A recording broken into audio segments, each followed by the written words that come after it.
Hello' everyone আৰু আজিৰ mini ব্লগটো ৰাস্তাৰ পৰা বনাই গৈ আছোঁ কাৰণ মোক এতিয়া দাদাই থ'ব আহি আছে ঘৰলৈ। যোৱাকালি ৰাতি মই আছিলোঁ মোৰ মাহঁতৰ ঘৰত আৰু এয়া দেখিছেনে ঘৰত আহিয়ে দেখি আছোঁ কি এই বস্তুটো এওঁ আনিছে। এতিয়া এইটো আনবক্সিং কৰিব আৰু এইটো হৈছে এটা ব'টৰ উফাৰ। আমাৰ আগতো এটা আছিলে কিন্তু সেইটো মাইক্ৰ' আছিলে, মানে সৰু আছিলে। এতিয়া ডাঙৰ আনিলে।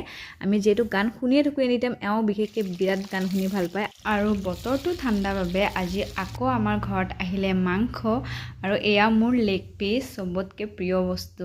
আৰু দাদাই আছে ৰান্ধি, যিহেতু দাদাৰ হাতৰ আঞ্জা জানো সোৱাদটো হ'বই আৰু তাতে আকৌ আজি চৌকাত বনাই আছে খৰিত, আৰু খৰিৰ আঞ্জাটো চবেই ভাল পায়। আৰু গাইজ লগতে কৈ দিওঁ এইটো ৰেচিপি ভিডিঅ' নহয় আৰু আমাৰ চিকেন ৰেডি। দেখিছেনে ইমান ধুনীয়া কালাৰ আহিছে। এইফালে আমাৰ মাংসৰ লগত আজি হ'ব এয়া বেঙেনা, আলু আৰু বিলাহী পোৰা। চ' গাইজ আমি এতিয়া ভাত খাওঁ, বাই বাই।